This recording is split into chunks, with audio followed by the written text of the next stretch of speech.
There is a moment every man reaches quiet, sharp, unmistakable, when he finally realizes he doesn't need to beg for clarity, chase for answers, or hold the weight of a connection alone. And that moment is the day he goes silent. Not out of anger, not out of manipulation, but out of self-respect. Right now, someone who thought you would always reply, always explain, always soothe, is refreshing their phone, pretending they don't care. But their chest is tight. Their mind is writing stories. Their ego is sweating under its own spotlight. Because your silence, your stillness, hits differently this time. It's not a pause. It's a shift. You were once the sunrise in their life. Predictable. Constant. Warm. Now suddenly, the sun didn't rise. No warning. No explanation. Just sky. And that empty sky forces them to face something they've avoided. For a long time, the version of themselves they became when they believed you'd never walk away. Your absence isn't a tantrum. It's a message written without words. It says, I'm done being the one who overgives while you underthink. It says, I'm done letting my standards drown just to keep your comfort afloat. It says, if my presence was taken for granted, maybe my absence will finally be understood. This video isn't about hurting anyone.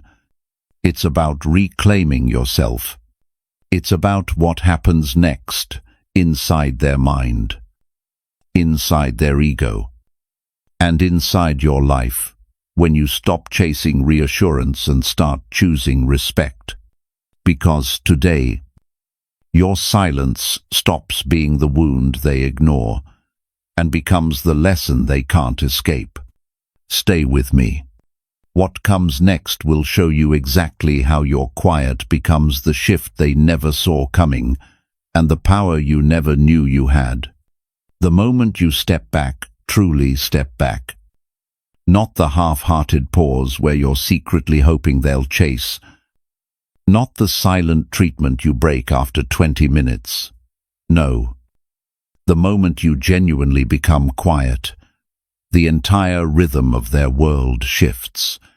People imagine silence as emptiness. Nothing happening. No noisy. No drama. But silence isn't empty. Silence is pressure. And when you remove your presence from someone who got used to the comfort of you, that pressure lands on them long before you feel anything. At first, they pretend it's nothing. They tell themselves, he's probably busy, as if you haven't been the one replying in seconds, as if you haven't been the emotional generator that kicked on the moment their mood flickered. But day one is always denial. Day one is their ego whispering lies to keep them calm. It's the soft story, you're just in a mood. You'll be back. Day two is different. Day two carries the first draft of panic. Not loud panic, quiet panic. The kind that creeps in at traffic lights, and in the shower, and in those small pockets of stillness where the mind can't pretend anymore. Your silence travels with them, into their routines, into their social media scrolling, into their morning rush and their late-night boredom. They feel it in the space where your message should have been. They feel it in the empty notifications that used to glow for them like a warm lamp left on. And then day three arrives. And something they didn't expect starts to happen. Their brain begins to write stories. The human mind hates question marks. When someone doesn't know where they stand with you, they start inventing answers fast. At first, the story is polite. He's probably overwhelmed. He just needs space. But silence grows teeth. By day 3, the story becomes, is he upset? Did I do something? Why isn't he reacting? The ego tightens. Because the ego depends on your reaction to feel important. Your reaction was their compass. Your replies were their stabilizer. Your attention was their proof that they still mattered. Now the compass is gone, and without your attention feeding them, they suddenly feel the weight of something they never faced before, the reality of who they were when they thought you'd never leave. Here's a truth most people never admit. You don't realize how much someone relied on your validation until the day it disappears. You don't realize how often they took your warmth for granted until one morning it's not there to greet them. Because you weren't just texting. You were translating their insecurity. You were soothing their anxiety. You were cleaning up the emotional messes they made. You were the lighthouse that helped them navigate storms they created. And when you step back, there is no lighthouse. There is only ocean, a wide, dark, honest ocean, and they have to learn how to swim in it. The first few days of your absence hit them where they least expect, not in the grand moments, but in the tiny ones, when they unlock their phone out of habit, when a joke lands and instinctively they reach to tell you, but you're not there. When their ego wants quick reassurance but gets nothing. When they start refreshing the same chat thread they used to ignore. That's when their world gets loud. Loud with doubt. Loud with what-ifs. Loud with the kind of questions silence doesn't answer, but definitely amplifies. And this is where the Stoic part comes in. Your job is not to fill that silence. Your job is not to comfort them in the discomfort they created. Your job is not to explain yourself so their ego can relax. Your job is to hold the line, to let reality do what your words never could. Because the truth is this: explanation teaches people your boundaries are negotiable. Reaction teaches people your emotions are for sale. But silence, real, calm, grounded silence teaches people to finally see the weight of their own actions. People always think silence makes them forget you. But silence doesn't erase you. Silence defines you. It forces them to meet the version of themselves they were when you were doing all the emotional labor. And for many, that's the scariest moment of their life, the moment they realize being in your world was easier than being alone with themselves. And here's the twist: they won't tell anyone this. They'll play it off. They'll laugh louder. They'll post bolder. They'll pretend they didn't notice the shift. Because pride hates admitting it underestimated you, but it's all illivi when they check your profile again, when they scroll back to your conversations, when they replay the last time you talked and wonder how they missed the signs, that's when they feel every second of your absence like static under their skin. Not because you disappeared, but because they never thought you could. Your silence becomes a mirror that reflects what they dismissed, what they ignored, what they misunderstood, and what they thought they'd never lose. And the more honest that mirror becomes, the louder the world gets for them. Because now they're living in a story where you're not predictable, and your absence is speaking truths your presence was too kind to say out loud. Silence doesn't just change the energy between you and them. Silence exposes something far deeper, far more revealing the truth they've been avoiding about themselves. And nothing threatens the ego more than exposure. Nothing rattles a person faster than a quiet room filled with the consequences they use to outrun. See, when you were always available, always ready to reassure, explain, soften, clarify, their ego lived in a padded world. Every sharp edge of their behavior was cushioned by your kindness. Every mistake they made floated on the safety net of your forgiveness. They didn't have to face themselves honestly, because you were constantly smoothing the mirror for them. But the moment you stop translating your pain into polite updates, the moment you stop giving them emotional oxygen, the moment you stop offering them the comfort they didn't earn, the mirror changes. And this time, it's not a soft mirror. It's a bright one. It's honest. It's unforgiving. It reveals everything the noise used to hide. Your silence doesn't make you cold. It makes you clear. And clarity is what the ego fears most. At first, they'll try to minimize it. It's not a big deal. He's overreacting. He just needs time. But minimization is always the first defense, because if they admit your silence is justified, they'd have to admit they caused it. When minimization doesn't work, their ego shifts into the second defense projection. Suddenly, you are the problem. You're being dramatic. You're playing games. You're trying to manipulate me. Notice the pattern. People accuse you of the very behaviors they're guilty of. Your silence isn't a game. It's a boundary. But to someone who benefited from your lack of boundaries, a boundary feels like an attack. And when projection fails, ego enters the third defense revision. This is when they rewrite history. We both made mistakes. You weren't perfect either. Let's be honest. You overreacted sometimes. Revision is sneaky. Because it sounds fair. It sounds balanced. But if you listen closely, you'll notice the weight distribution is still uneven.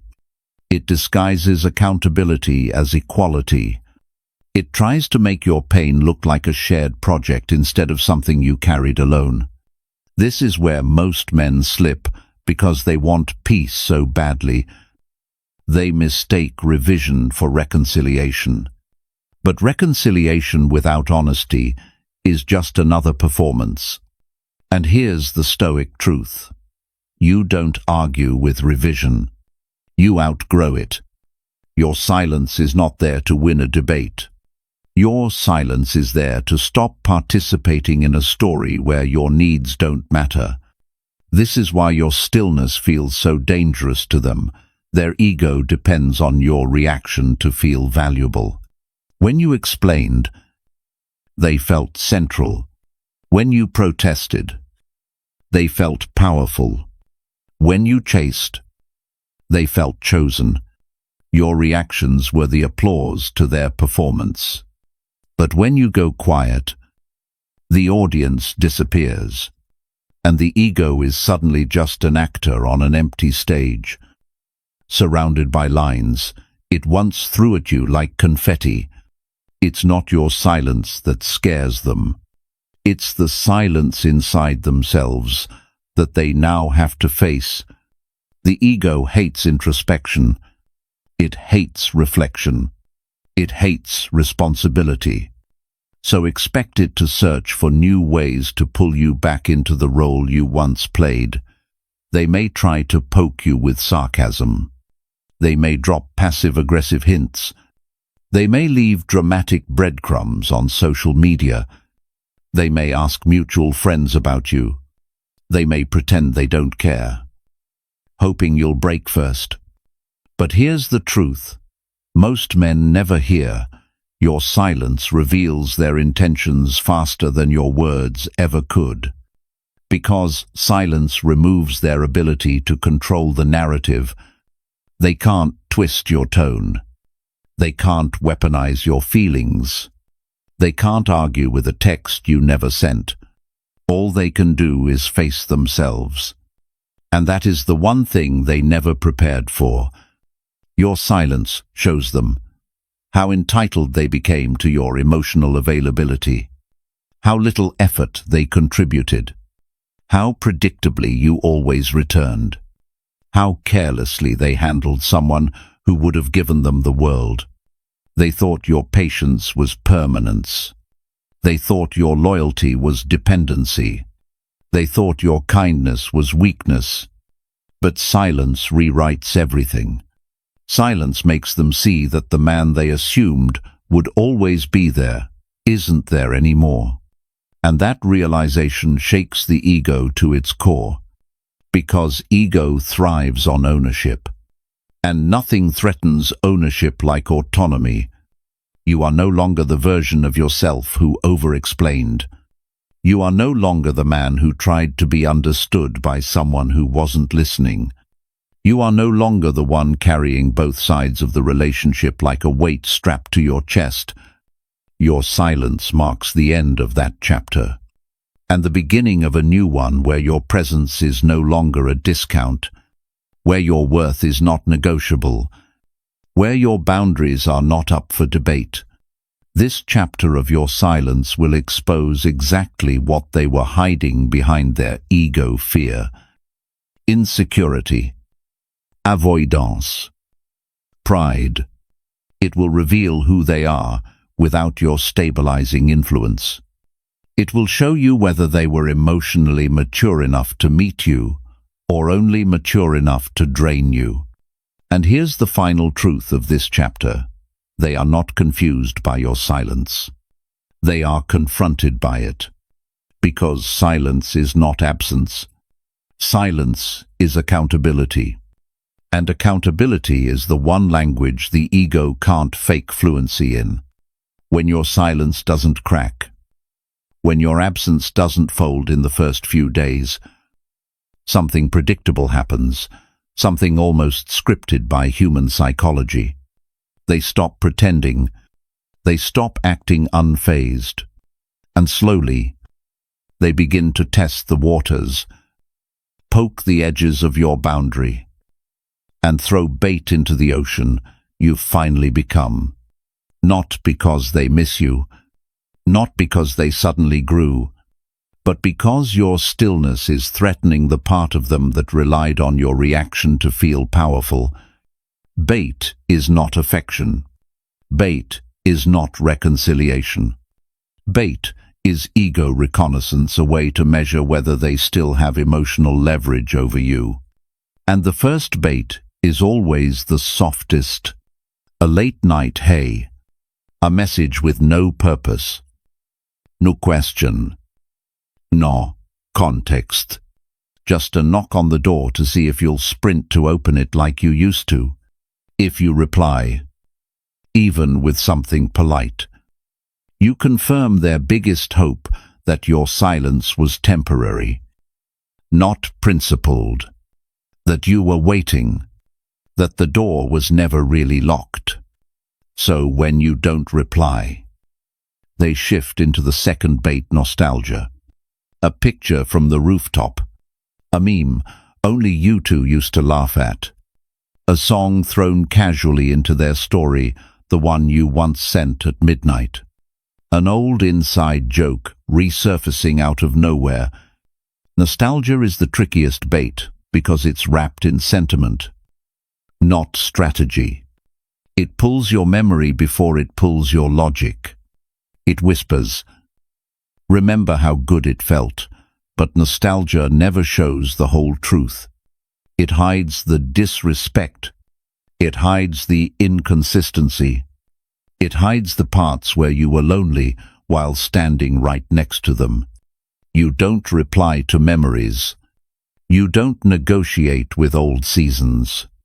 You don't give yesterday more power than today. When nostalgia fails, they escalate to the third bait: performative indifference. Suddenly, they're everywhere. louder on social media, posting laughter, outings, outfits, gatherings. Life is perfect. Highlight reels engineered for one purpose, to make you wonder if they've forgotten you first. But make no mistake, indifference that needs an audience is not indifference. It's insecurity in a mask. And every post screams something they'll never admit. Please react. Please chase. Please show me you still care. Your silence in this phase becomes a discipline. You don't watch their stories. You don't check their status. You don't stalk their page the way your old self might have. You let them perform without giving them the applause they're fishing for. And then comes the fourth bait, urgent chaos. This one is sneaky. This is the "I really need your advice" message. The sudden crisis they only trusted you with. The emotional emergency they weaponize because they know your empathy is your strongest trait. But here's the Stoic truth. Urgency without accountability is manipulation. If they wanted your support, they shouldn't have disrespected the hand they now reach for. If they wanted your presence, they shouldn't have ignored its worth when it was freely given. You can wish them well. You can hope things get better. But you are not obligated to rescue someone who only values you when they're drowning. This bait is always followed by the fifth, coincidental encounters. Suddenly, they show up where you are. Places they haven't been in months. Gyms they never preferred. Cafes they used to hate. Mutual friends suddenly mention your name at suspiciously convenient times. These aren't coincidences. They're temperature checks. They want to see if your heart still jumps when they appear. They want to see if your silence was a stance or a stunt. Your response is simple. Stay composed. Stay polite. But stay unavailable. A nod is enough. A simple, calm, "Hey, hope you're well if you must." You are not cold. You are no longer accessible in the way you once were. But the final bait, the one that reveals everything, is the breadcrumb of vulnerability. "I've been thinking about you. I miss your energy.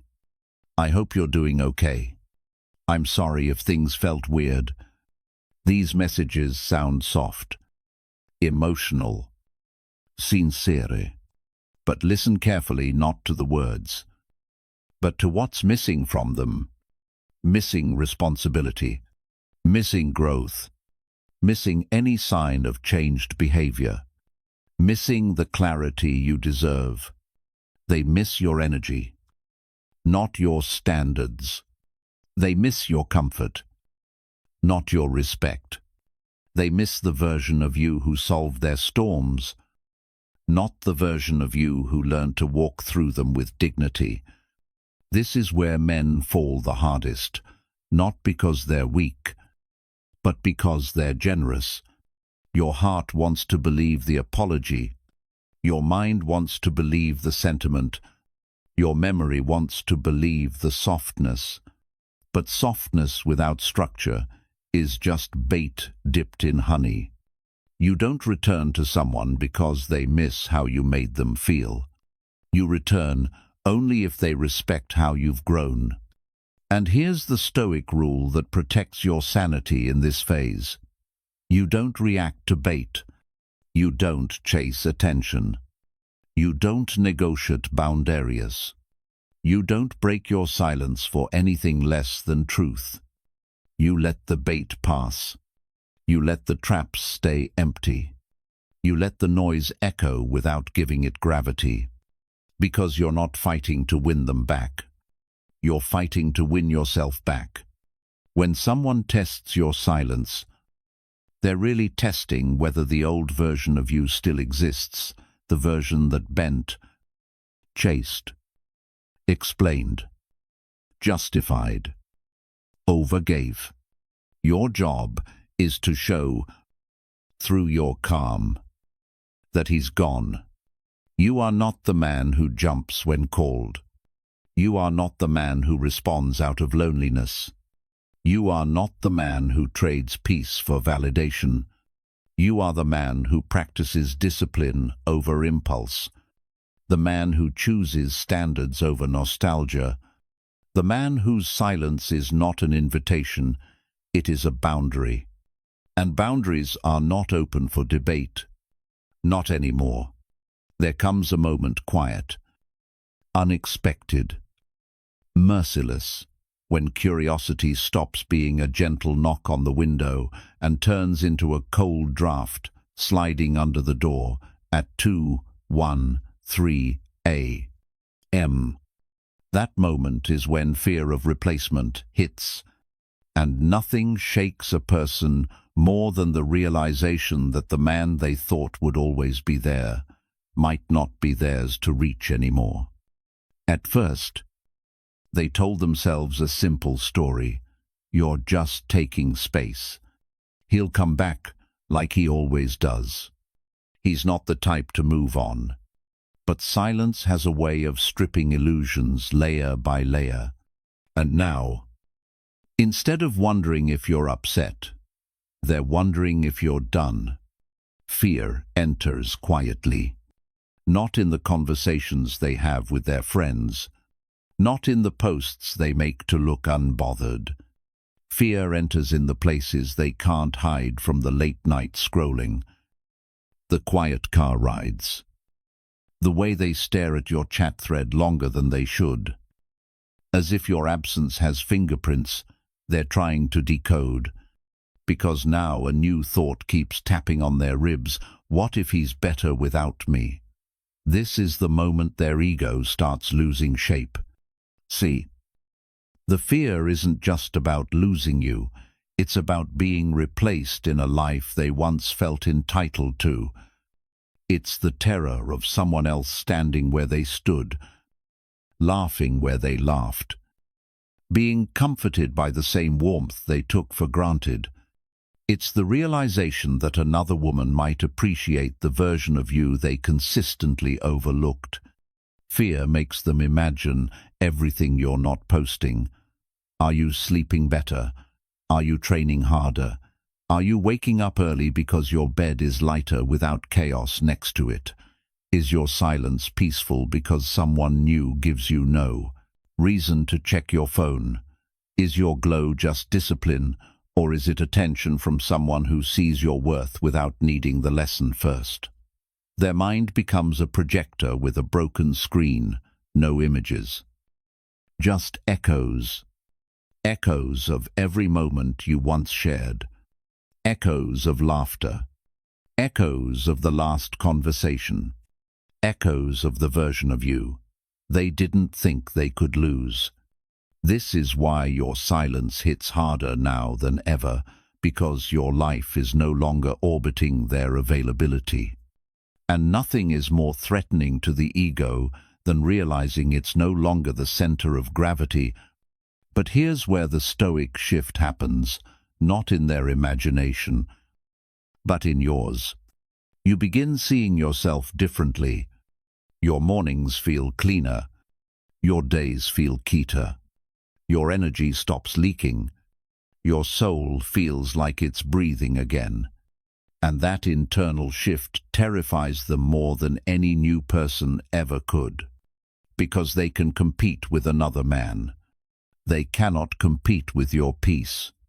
Peace is the one thing ego can't seduce, can't manipulate, can't negotiate with. Peace is the ultimate replacement, because once a man gets a taste of his own clarity, he stops craving chaos, disguised as connection. And here's the part they don't want to admit: they didn't fear losing you when you were trying to prove your worth. They fear losing you now when you finally understand it.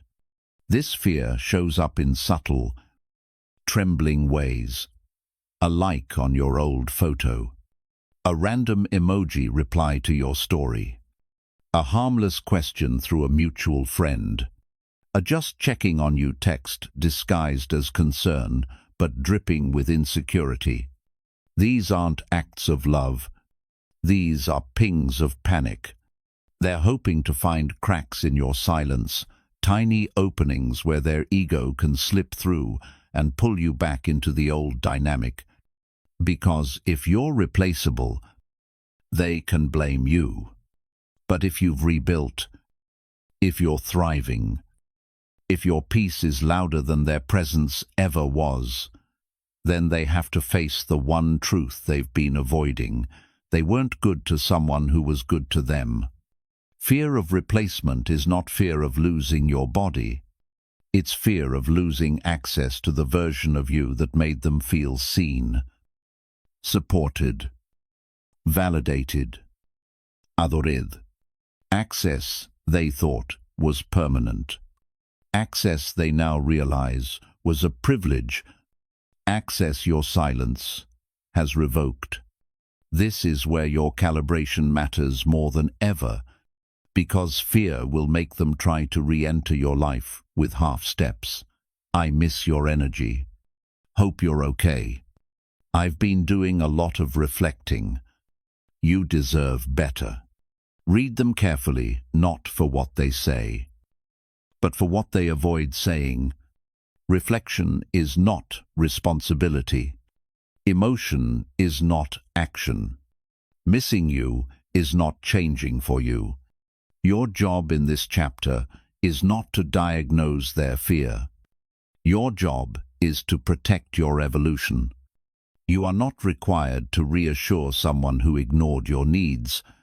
You are not responsible for managing their insecurity. You are not obligated to soothe the ego that once weaponized your kindness, because when fear shows up, the ego scrambles.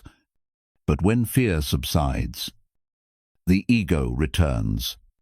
And unless there's real change measured, consistent, visible change, you're not walking into a reunion. You're walking into a rerun. This chapter is where most men fall back. They mistake fear for love. They mistake panic for realization. But fear isn't commitment. Fear is withdrawal from losing supply. So you remain still. Still, not cold. Clear, not cruel. Firm, not angry. You don't slam the door. You simply own the lock. Because the truth is this: you are not a replacement. You are returned to discipline, to self-worth, to the life you put on hold for someone who wasn't ready. Your silence is not a punishment. It's a promotion. And the man who rises from this chapter is not someone who fears being replaced. He's someone who understands. He never should have lowered himself to be an option in the first place. Regret doesn't arrive like a storm. It arrives like a whisper. It slips in during the quietest moments when the world slows, when distractions fade, when their ego finally stops talking long enough for truth to be heard. And for someone who once believed you'd never leave, this truth cuts deeper than anything your words could have delivered. It begins with small flashes. A moment in the grocery store where they hear a song you once played, a memory that appears out of nowhere during a long drive, a picture they scroll past and then scroll back to, and then zoom in on. At first, they brush off these feelings. I'm just tired. It's just nostalgia. But nostalgia is gentle. Nostalgia warms. What they're feeling is heavier. It tightens the chest. It presses on the ribs. It whispers one sentence they've avoided for months. I had someone good, and I taught him to feel like he wasn't. Your silence is not what hurts them. Your silence is what exposes them. It forces them to replay scenes they once dismissed the nights you carried conversations alone. The mornings you forgave too quickly. The days you stayed loyal to someone who didn't reflect your effort. Back then, they labeled your pain as overthinking. They called your needs too much. They believed your loyalty meant they could take their time growing up. Now, without your presence to cushion reality, the truth hits unfiltered. You weren't overreacting, you were overcompensating for what they refused to confront. And that's when regret turns into action. The first comeback attempt is always vague. A soft, hey. A harmless hope, you're good. A sentimental, been thinking about you. These messages sound warm, but warmth isn't the same as responsibility. They're testing the waters, checking if the door is still cracked. They miss the convenience of your presence, not the commitment required to keep it. When you don't answer, regret deepens. Now they try attempt number 2, nostalgia dressed as apology. I'm sorry for everything. I know I messed up. You deserved better than how I acted. These words are tempting. They pull at old wounds. They echo the version of them you always hoped would appear. But listen closely. Are they taking responsibility, or are they relieving their own guilt? Are they offering change, or are they asking for access? Most apologies during the regret season are not invitations to rebuild. They're attempts to soothe the discomfort your absence created. Your job is not to fall for the softness of their tone. Your job is to examine the structure of their actions, because real regret doesn't show up in midnight messages or emotional paragraphs. Real regret arrives in patterns, in changed behavior, in consistency measured over weeks, not hours. So when they come back, you don't greet them with open arms. You greet them with clarity. You ask yourself 3 questions. 1, what did they learn? Not how they feel, what they actually learned about themselves. 2, what will they do differently, not promises, plans. 3, how will I know it's real? Not by words, by repetition. Anyone can say, I miss you. Anyone can say, I'm sorry. But only someone who respects you can show you change without needing applause for it. If their answers are vague, emotional, or rushed, they're not returning for the right reasons. They're returning to fix the pain of regret, not to rebuild the connection they damaged. And if you slip, if you respond when you shouldn't, don't punish yourself. You're not failing. You're learning. Note the trigger. Was it loneliness? An old photo? A late-night wave of softness? Build a ritual for these moments, a walk, a glass of water, a journal, line, a deep breath. Anchor yourself in the truth. I won't trade a peaceful future for a familiar past, because the regret season is not about them finding their way back to you. It's about you finding your way back to yourself, to your standards, your self-worth, your discipline, your clarity. Your absence taught the lesson, your presence never could. If they've truly changed, time will prove it. If they haven't, your peace will protect you from the illusion. Either way, you rise from this chapter with a spine they can no longer bend. There is a moment in every man's journey when the silence stops being an act and becomes a state. Not forced, not strategic, not held together by willpower or fear, but natural, a calm that grows inside you until it starts shaping the world around you. That calm is your new gravity, and once it settles, Everything and everyone reacts to it differently. In the beginning, your silence was resistance. A boundary you had to remind yourself to hold. A choice you repeated every hour. A discipline that trembled some nights and strengthened others. But something changed. Your nervous system recalibrated. Your mind stopped checking your phone out of habit. Your heart stopped waiting for a message that never came. Your mornings began to feel like clean pages instead of battlefield smoke. Your silence transformed from absence to alignment, from withholding to choosing, from running to returning to yourself. And that's when the shift becomes undeniable. You stop reacting to the old world. And the old world starts reacting to you. Your calm becomes a language, a presence, a posture. People feel it before they understand it. They feel it when they speak to you, and your tone is steady. They feel it when they try to provoke you and get nothing but composure. They feel it when you don't rush to fill silence. Don't beg for clarity. Don't crave validation. Don't chase answers outside yourself.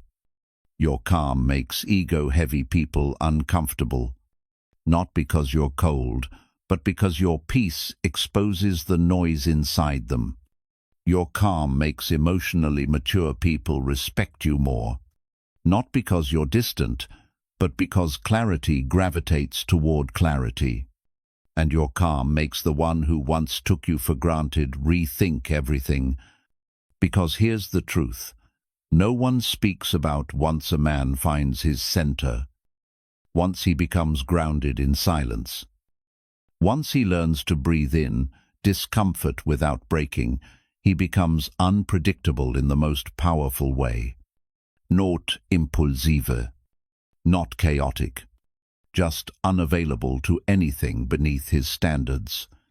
Your calm becomes the filter, the thermostat, the shield, the signal. You no longer react to breadcrumbs. You no longer chase temporary relief. You no longer participate in cycles you've outgrown. You no longer try to manage someone else's emotional weather. You're not avoiding anyone. You're simply too focused on building a life that doesn't require winning their approval. And that is where your true gravity forms, when your life becomes heavier than their presence. When your peace becomes more valuable than their attention. When your growth becomes more important than their narrative. Your routines sharpen. Your body strengthens. Your mind regains clarity. Your schedule becomes intentional. Your standards rise without fanfare. You stop performing. You start becoming. And here's what happens. Inevitably, when your calm becomes gravity, people who once underestimated you begin orbiting differently. Some drift away silently, naturally because they were only attached to your chaos. Your overgiving, your insecurity. They can't breathe in the atmosphere of a man who chooses clarity over chaos. Others try to return cautiously, uncertain, almost reverently, because your silence forced them to see what they once exploited. But here's the key, you don't build your gravity for them. You build it for you. You don't strengthen your calm as a strategy to make them regret. You strengthen it because your nervous system finally understands peace is a requirement, not a luxury. Your calm changes the questions you ask. Instead of, do they want me back, you ask, do I want their energy near my peace? Instead of, will they realize what they lost, you ask, was I ever getting what I needed? Instead of, should I respond, you ask, does this align with the man I'm building? This is where the emotional tables turn, not through revenge, but through evolution. Because the moment your calm becomes your default, you become a man who can't be manipulated by unpredictability, seduced by nostalgia, or shaken by tests. You become a man defined not by who walks in or out, but by the standards of who gets to stay. And if one day they come back, and many do, your response won't be emotional. It won't be impulsive. It won't be built on longing or memory. It will be measured, clear, grounded. You won't ask, "Do they miss me?" You'll ask, "Are they consistent?" You won't ask, "Do I still have feelings?" You'll ask, "Does this serve my peace?" You won't ask, "Should I give them another chance?" You'll ask, "Have they earned access to this version of me that's calm?" That's gravity. That's manhood. Your silence was the first step. Your boundaries were the second. Your growth is the third. But your calm is the evolution. It's the moment when you stop trying to be understood and start living in a way that makes misunderstanding irrelevant. Because the man you are becoming doesn't speak to be heard. He lives to be unmistakable. And your gravity will draw the right people in and repel the wrong ones effortlessly. That is the power of the man who chooses stillness, respect, discipline, and self-worth over chaos. That is the moment your calm becomes unshakable. That is the moment you become untouchable. When everything settles, the silence, the distance, the storm inside you and the storm inside them, you realize something powerful. You never lost control. You simply stopped giving it away. You didn't disappear to punish anyone. You stepped back to stop abandoning yourself.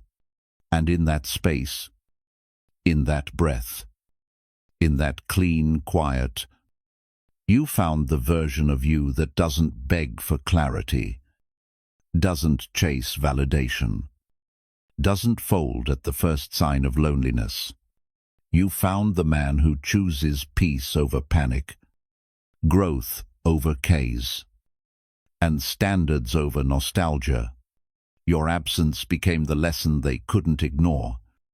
But your evolution is the lesson you needed to see.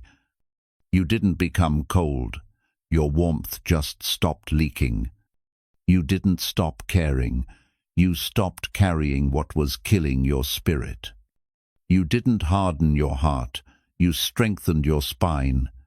This is what real power looks like: calm, grounded, unshakable. The kind of power that doesn't need to shout, doesn't need to prove, doesn't need to chase. It just is. Comment this below to lock it in. I choose myself. Not for them, for you. For the man you're building. For the peace you're protecting. For the future you're finally stepping into without fear. And if this message hit you in your chest, if it felt like clarity, or closure, or a mirror you needed, hit like. Because it tells YouTube this content matters.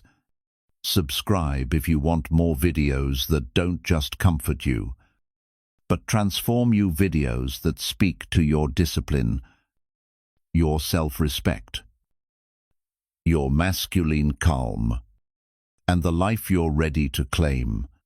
And when you're ready for the next step, click the next video I left for you. It'll show you exactly what happens when they finally reach out and how to respond. Like the man you've now become. Your silence taught the lesson. Your growth completes it. Now your life will speak louder than anything they'll ever say. This is Stoic Truth 101. And this is your rise.